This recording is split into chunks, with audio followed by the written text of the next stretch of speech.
please.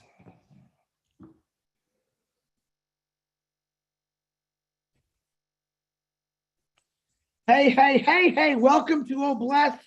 And it's about the 300th trillion show. And I'm real excited today, actually, because this has been going very, very well as far as bringing new things to the table about things that we'd like to fix, address through Oblast. I want you to understand that I consider you, every one of you, angels. And I expect, that's my expectations, that we go out and do what we say and help the world.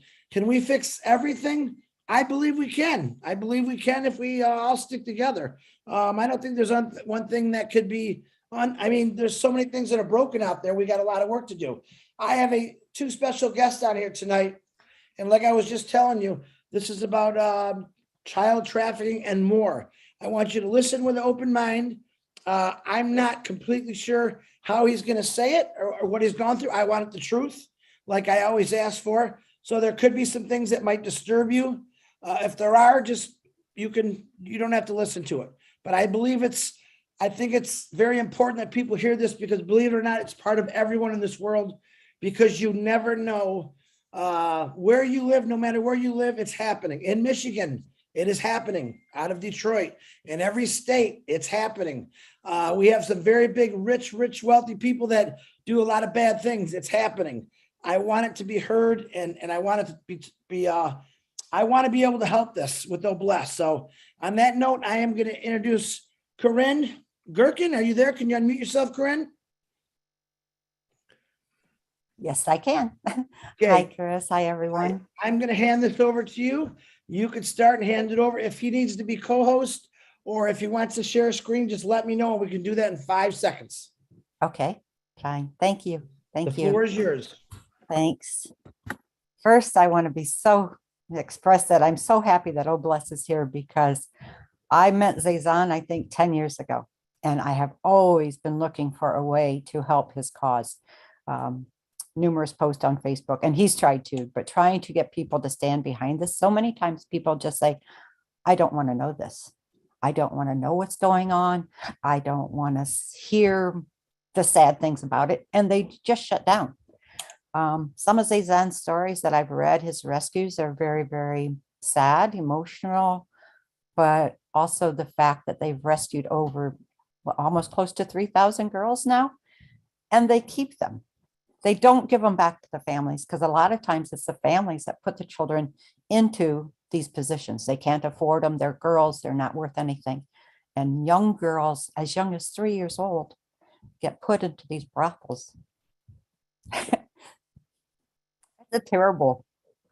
And then, anyways, I'm going to introduce Zazan. He's a Shaolin monk. He's an abbot of the monasteries. He creates orphanages for these girls to have a forever home. And they are then raised with love. They're treated with respect. They are shown how to love themselves again. They go on with medical care, education. The girls go to college. And as you can imagine, this gets pretty expensive. The rescues, I don't know how much goes into the rescues. They kind of get a few donations, as in their trucks, and they know how to get that. But it's it's the ongoing care, feeding, food, building schools, making sure the girls have everything they need for the rest of their lives. And this is what Zazan does through his, would you call it a company? The Quest. And he has other teammates that help him out with this. So I'm going to let Zazan tell his story. Here's Zazan. Thanks, Zazan, for being here. Hi, how you doing? Good. Well, we're the Quest ECSS, and we're also that's our charity, and then we also go by endingchildsexslavery.org. What we do is, when it's a long story, but one time I was working as a military contractor, and when I get my breaks, I would always go to a remote place where I could relax and everything, and not have any mind, right? And Cambodia was my choice. And so I was in Cambodia this one time and at my favorite place. I'd sit there for 8 hours at a cafe, just watching people go by and everything. And there was no paved roads or anything there. And I was noticing something that was kind of shocking to me. And it was like these little boys would come in and there would be foreigners there, and they would grab the foreigner and stuff and take them away. And it got my curiosity up. So one time I followed them, and I saw they took them to this little place. And it was like when you're in these foreign countries, I don't know how many of you are familiar with them, but they have like little walkways that go through shanty towns, and they're all curvy and twisted and everything. And, it's hard to find your way out sometimes if you get lost in there. And anyways, they were taking these men to this little place. And one of the little boys came out and saw me, and he says, "You want girl? You want girl?"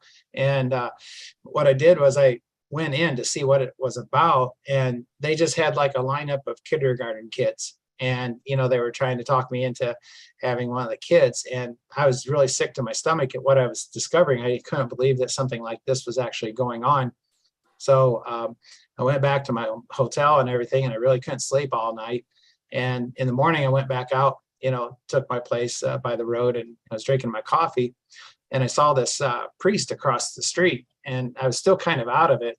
But him and two of his thugs looked like they were targeting me as one of the Johns. And so they made their way across the street, and sure enough, they came straight to me. And it was kind of a funny introduction because, he sat down and he was all ready to go with his spiel and everything about, the evils of this and all. And I explained to him who I was. And then later, as we got into the conversation, he started telling me how he's going to go do this rescue. And there was 14 little kids in there, and that he would, they were going to do this and they were going to do that. And the things that he was telling me, I knew that they weren't going to get all the kids, and probably somebody's going to get hurt. So I asked him, I said, "Well, why don't you give me 3 days with your guys?" And I said, "Then we'll go in and we'll get all of them." And so he agreed to that. And so we did. Long story short, when we were inside, one of the rules, we had to burrow a way out the back, so it wasn't coming out the front. And I had vans lined up outside, the kind of typical vans that are there, not like we have here. And I was inside, and there was 2 girls left, and I couldn't find them. And the priest had come in, and I had told him not to, but he came in anyway. And so he told me there was a little girl in the other room, and he started pulling parts of the wall off. And one of the girls, they had a way where they could hide inside the wall, and also up in the above part where it gets to be like 150 degrees up there sometimes. They would do this for raids and things like that. And so anyways, he got the one girl out of the wall, and I went in this other room, and there was this little 5-year-old girl just sitting on the floor. And so I reached over and grabbed her, and she started fighting me, and that probably looked kind of scary to her and things, And so I grabbed her and got her out, and she's hitting me the whole time, which is kind of typical. And we get in the van, and there was no more room in the van. We got all 14 kids. And so she had to be on my lap. And then the next part of my mission was to take them to a safe house where we could check them, kind of let them in on what's going on, and get them bathed and stuff, because in these places, they don't really get baths or anything like that. And they're always really malnutrition.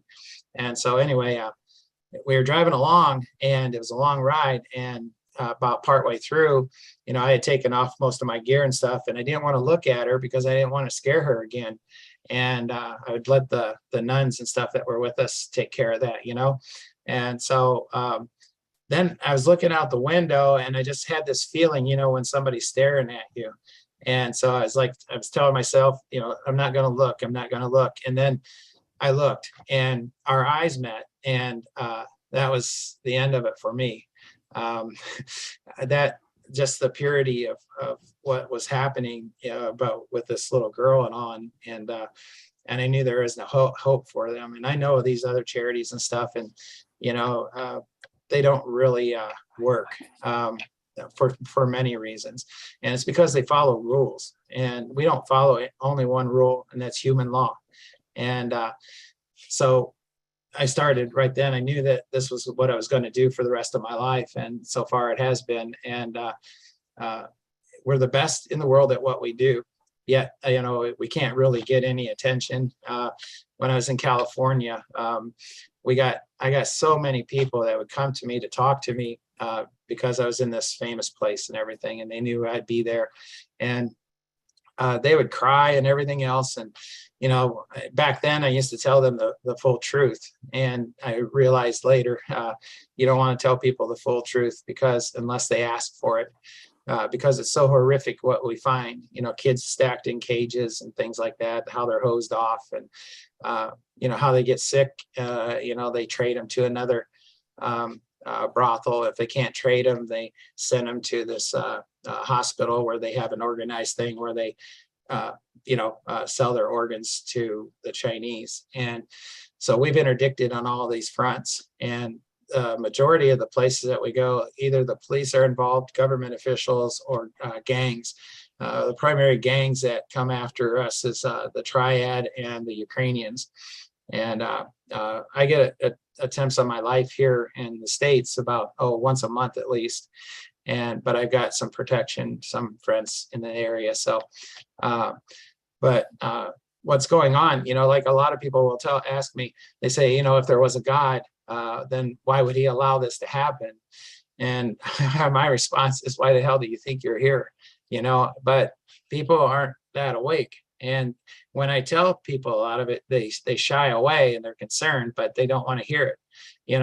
Right? I mean, everywhere this is happening. And now the United States is the #1 in the world with sex trafficking. And it seems like they don't want to pay any attention to it and hope it doesn't come to their door. Yet if they got kids, sooner or later, it probably will. Down along the border right now, what we're having is they have multiple rape trees almost everywhere you go. We got actually called in. It's the first time in our history since 2015, we actually got called to do a rescue by locals and police and government officials and such. And because it was so horrific what was going on in Mexico. When we was crossing the border the last couple times, before we could get across the border, we found these little kids just wandering the desert completely alone. They had no, they were left to die basically because they had served their purpose.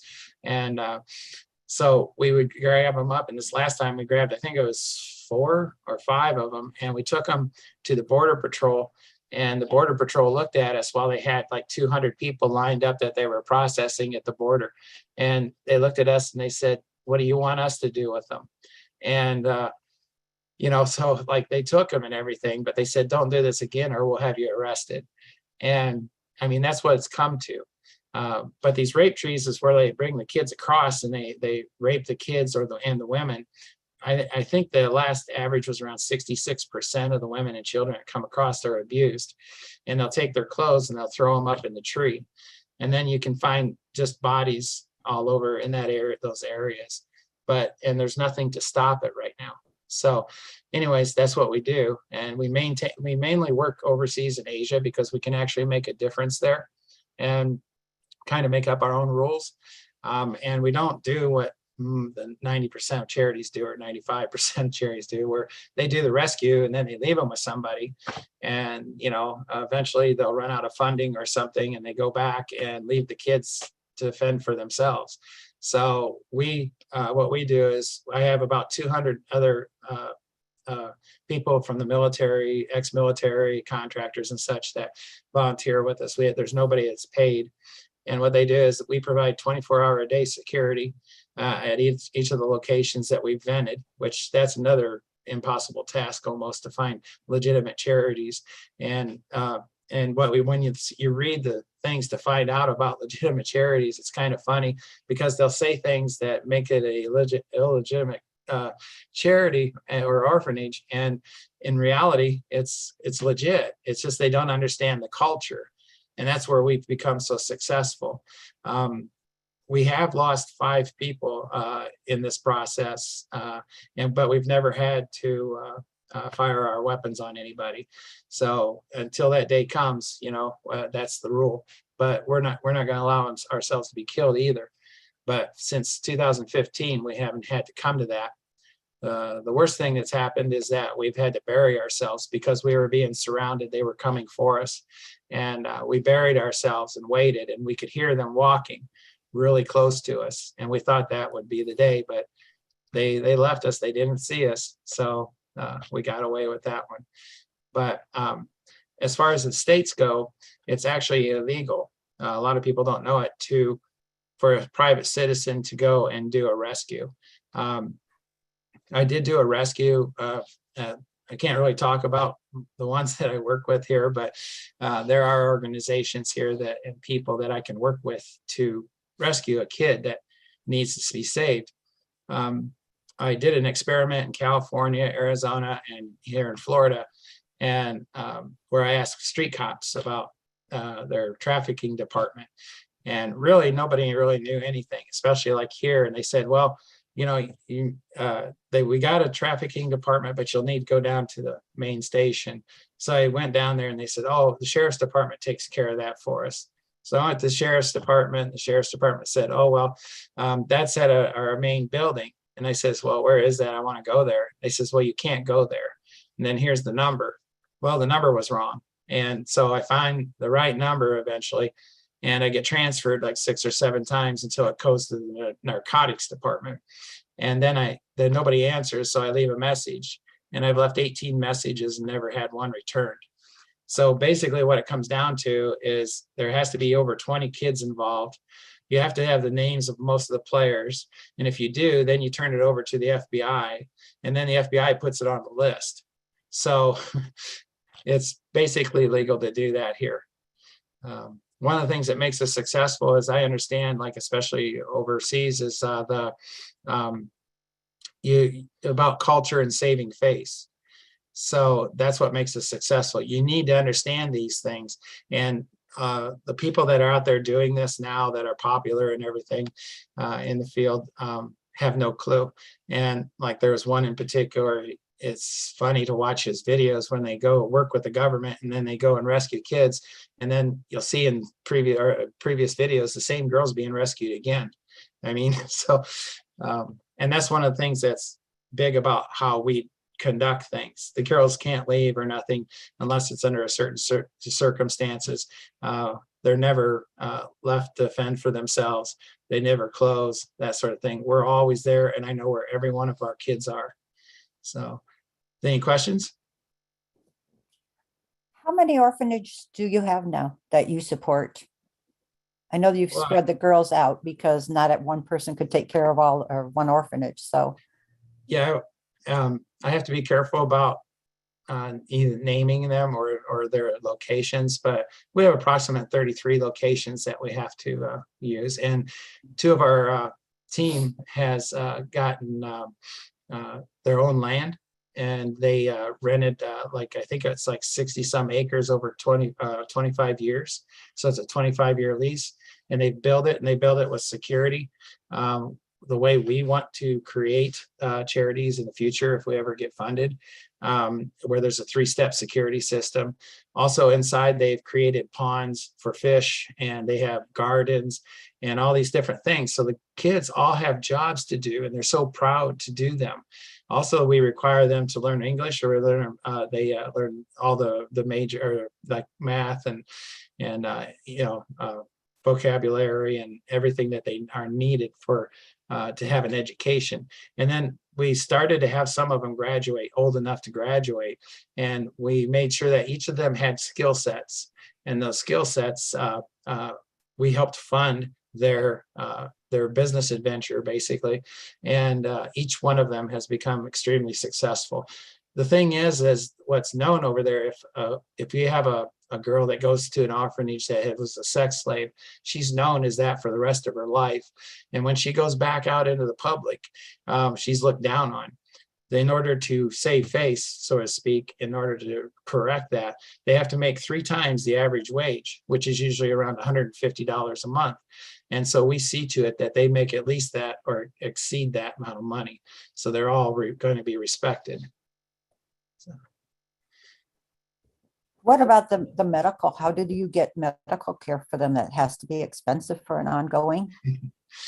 Yeah, there's a lot of problems with medical supplies because most of the doctors don't want to have anything to do with us because they don't want to be associated because they know who owns these kids, right? That's the way it's called. And so it's rare that we can find a doctor. And if we can get the doctor, then they're usually a female and they're usually uh, uh, like on the down low, and they're very nervous about what they do. So we recruit a lot of nurses because nurses are plentiful there, and they work with us on a regular basis. So sometimes we get access to the hospitals, like when we do an interdiction there where we save some girls that are about to have their organs removed. And so what we'll do is we'll take all that we can find because nobody's going to say anything to us. I mean, it's kind of scary when the way we move in, but that's the whole point, to get these girls out. So we take some stuff with us. Also, you can buy it on the black market, which is usually like the United States government gives most of these countries medical supplies, and it's to be free, but it's never free. The government gets it and then they sell it. So the price is usually higher. So occasionally we try to find contact points that can get the medical supplies for us. And then we had a fundraiser years ago that enabled us to put up some places, little sheds and stuff at people's places so that we could put supplies into it and everything that would be in our areas of operation so that when we need it, we can go after it. We have it. If you had plenty of money, I don't know what that actually means, but how many girls now do you know of? How many brothels do you know now that if you had the money tomorrow, you could go in and save how many girls? Every single day we could do a rescue. And the ages of the girls that you've saved? We focus on the younger kids, the child, because, once they get close to adult, then, it's a common practice and considered a job. And so we'd be interfering. So we target the kids that are basically between, the youngest we've ever caught was a 3-year-old infant, which gets a lot of money for that. And then that's why they take them. And then 5 is kind of standard The brothels get a lot of money for them. to sell them. Yeah. Yeah, just to clear that up. The brothels get a Yeah. lot of money for a Along with 3-year-old.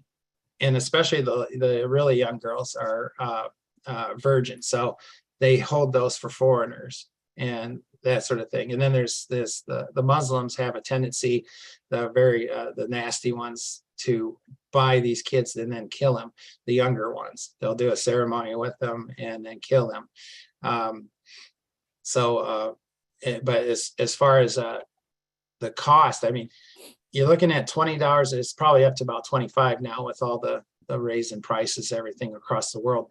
About $25 a month completely takes care of them in these places that we put them. And then you look at 2,500 is what we're closing in on, 2,500 kids that we've rescued that we still have in our possession. That's astronomical to us because we've averaged since 2015 about $350 a month in donations. And so I work 3 to 4 jobs, and I donate around 1,000 to 1,800 a month, which keeps it going. We're hoping someday we'll get a business or something to help support us. I think you were going to ask too, what I see for the future as Yes. far as if we were unlimited funded. We've already built a plan for that. First problem is that we're at nothing, and a lot of the places that almost every one of them are made out of whatever they can find, sort of like a shanty town sort of look. And then some of them are just pure bamboo.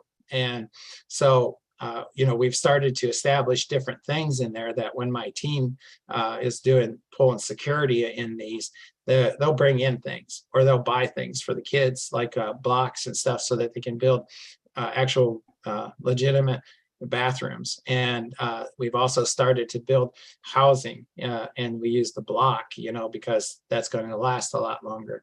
Also, we have to make them only 1 story. When you start to go above that, we realize the problems with that, especially in these foreign countries and with the quality of materials that you have. Since we have them secure, the first thing we do is put up the 3-tier security. Once we have that established, we would concentrate on building the buildings to make it a decent facility, all of them. And once they got up to that standard, then we could look at getting consistent electricity, consistent internet. We found several people that were offering or said that they knew ways that they could bring in computers, which we could do that. But at the current time, it's almost impossible to have, like computers for the kids to learn from and things like that. So in other words, we would have to build the infrastructure around the places that we were, or help in those communities, in order for us to get the schools or the orphanages up to a standard where they could actually prosper from that. Does that answer your question? There's always 1,000 more. And yeah, I know too that. I have a question. Yeah. Yes, I know trafficking is illegal. I was a taxi driver for 7 years. I had my own car. Now, prostitution, and they have them out there. They're making money. It's a survival thing for them. So it's the pimps. Are you doing anything about them to get arrested? Because these are evil people. Yeah, well, basically, for the most part, as a private citizen, we're the ones that's going to get in trouble. We're the ones that's going to be able to go to jail.